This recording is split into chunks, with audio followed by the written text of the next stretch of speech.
Hi everyone and good morning. Very good morning indeed. Welcome to Dream Decide to Getting the Hang of Thursdays. This is the weekly live that we have since, 5 or 6 times now, and we will continue. The purpose is very simple. I want to give you some tips about how to live more happily, meaningfully, successfully, and also possibly how to live more like a local anywhere around this globe. And I will be pulling from my own life experiences and life lessons that I've learned over the time. And today I was thinking, what if we talk about luck and how important a role luck plays in our lives?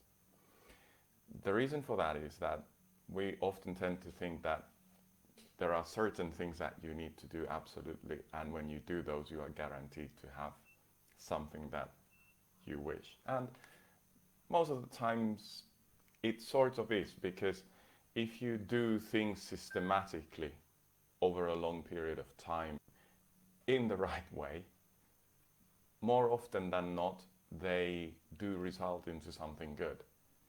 But then we also are completely biased because of the luck. And we think that more of the stuff that we've actually accomplished ourselves is due to our own excellence than it actually is due to the circumstances, which may be just fantastic and totally beyond our control. So that's why today I thought it would be very good to speak about luck, because it's also one of those big life lessons that I have for myself, and I try to keep it in mind. Start from the very beginning. The first of those life lessons related to luck comes from Wayne Gretzky, the possibly greatest hockey player or ice hockey player ever. And that really hurts when you're a Finn and you have to admit that a Canadian is actually probably the best ever ice hockey player in the world. He used to say that you miss 100% of the shots you do not take. And that alone basically means that unless you try, unless you keep trying and you keep shooting and shooting and shooting, you will never ever score. So in a way, you will ultimately beat the odds by doing as much as you can. But that's not all. There is a lot more to that. And some of you know my life course, at least some of it. And you know what happened when I moved to Strasbourg, where I went to meet the Finnish ambassador, who then gave me a laissez-passer or badge to go to the building of the Council of the European, the Council of Europe. Sorry, yeah, I'm getting mixed up. So with that badge that I got from the embassy, I could get access to the building of the Council of Europe. Since I got there, I then got to go and see the plenary sessions of the European Parliament that were held in that same building, which then led me to work for one of the MEPs, which that relationship with that one MEP then allowed me to look for a job in Brussels. And once I did that, I kick-started my career in Brussels. And I would obviously like to think that all of that is because of my own smart excellence. That I was so smart to go and talk to this guy. I got that tip from somebody and I actually followed up and everything else. But if you really think of it, it makes sense when you look back. But at the time when I was doing each and every one of these steps, I had no idea where I would be ending up. So there was no path. The path only exists when you look at it backwards. And we interpret the path in the way that it makes sense to us and in the way that we completely deduce and take away the impact of luck in all of that. Because I could easily have chosen otherwise. I could have used other words in my CV. I could have spoken differently when I met people. I might not have followed up, or I might have decided to skip that one particular day, that particular meeting, and so forth. And suddenly the outcome would have been completely different when you look back years and years. And this is the important bit we should understand about luck. Going forward, we have absolutely no clue. If you look at the most successful people in the IT industry, the ones who created Apple, Microsoft, even if you look at the founders of Google, they all have some specific things in common. They were born in the right place at the right time, gone to the right schools. They entered into the market with something for which there was a possible demand exactly at the right time, and they made it. Now, they are very smart people, they are absolutely excellent in whatever they do, but the circumstances that they had did not exist 10 years before they were born, nor do they exist exactly in the same way today. You can't probably build a new Microsoft. You could build a new Tesla, but again, for that there was a unique chance at the time, and somebody like Elon Musk knew how to take advantage of that. So there is a huge part in all of that that relates to luck. And because we have this bias of thinking that we're so excellent, we need to be very cognizant of the thing that it's not really all our own doing. A lot of that is the doing of the circumstances, and we should be very grateful for that. But apart from being grateful, we should also remember, well, part of being grateful is also that we remember that for each and every successful person and each and every success of ours, there may be many others who have not succeeded. For a successful business and somebody who actually really makes it big, there are thousands of others who have not made it and who have failed, sadly. And that should make us think, not only in terms of how good or how lucky we are, but also how grateful we should be for what we have managed to achieve. So look back to your life with gratitude and think that you have already arrived far, much further than you probably thought that you could.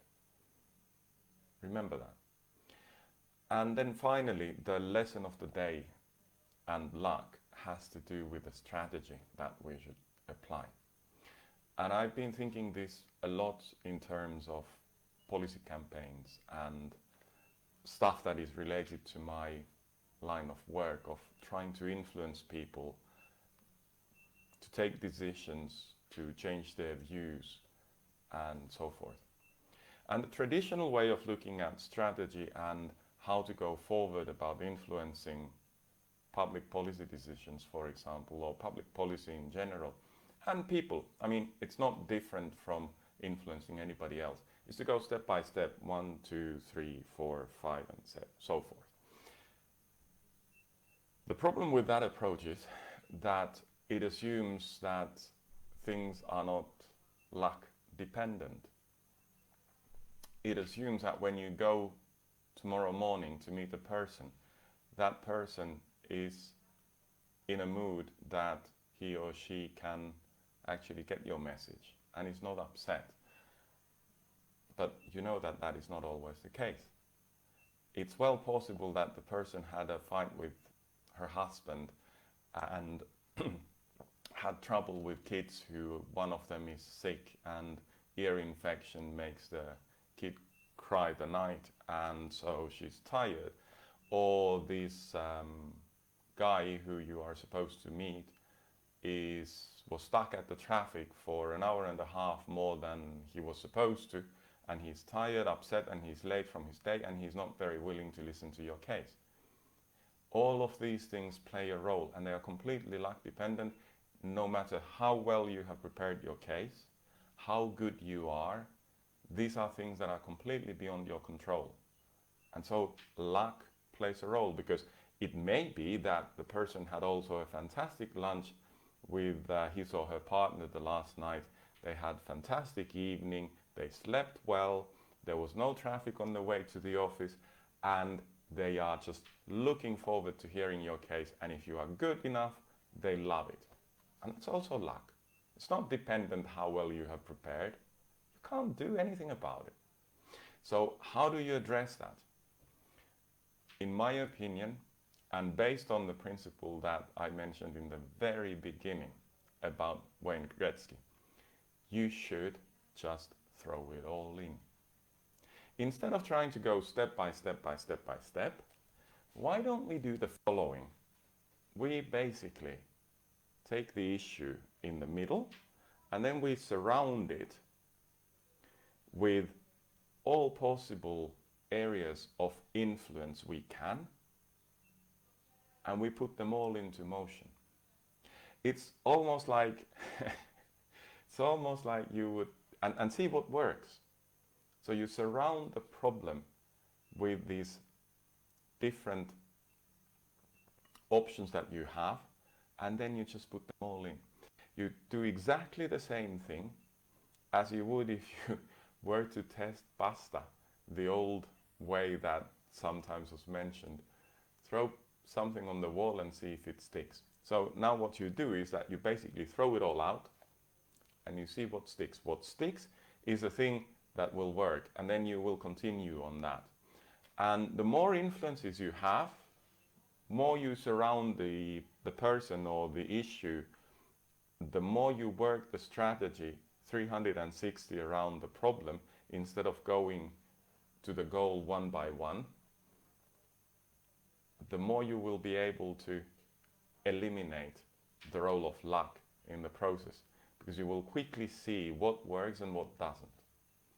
So that's the lesson for the day. It has to do with luck and it has to do with strategy. This is how I approach things these days. I am not afraid anymore of just trying.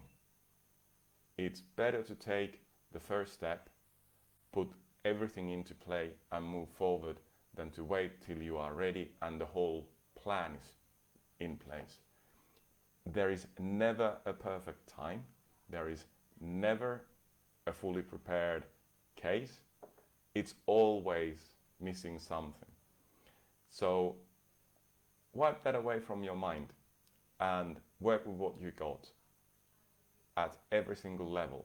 And the luck will be with you, because the people who identify themselves as lucky actually are lucky.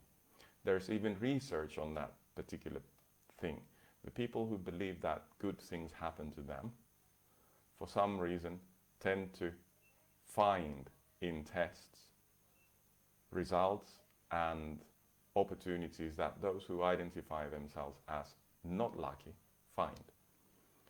So start thinking about yourself as a lucky person, and you will see everything else becomes easier. Because I know myself that I have been super lucky, and I've been telling that story to myself for ages and ages and ages. And once you know that you are lucky, it can't be changed. You will start to behave like that. You will start to do things like a lucky person does. And even if sometimes the luck doesn't come, it doesn't matter. It's just odds. So let's not beat up ourselves for that and give ourselves a break. Because that's also the nice thing about luck. It's not always your fault. If something goes wrong, you don't need to spend time worrying all the time about what you did yourself wrong. You can actually look at it also from the perspective that you may have done everything exactly as you should have. It just didn't work because of the circumstances. So that's the lesson and that's the story for today, this Thursday. That was the getting the hang of Thursdays this week. I'll see you next week on Thursday again. And in the meantime, on Monday at the Dream Design to Monday Club in Greek. Invite your friends to the group. Let's create some buzz. Let's create some discussion. Luck is a very good topic to talk about. And I look forward to seeing you next week. Cheers.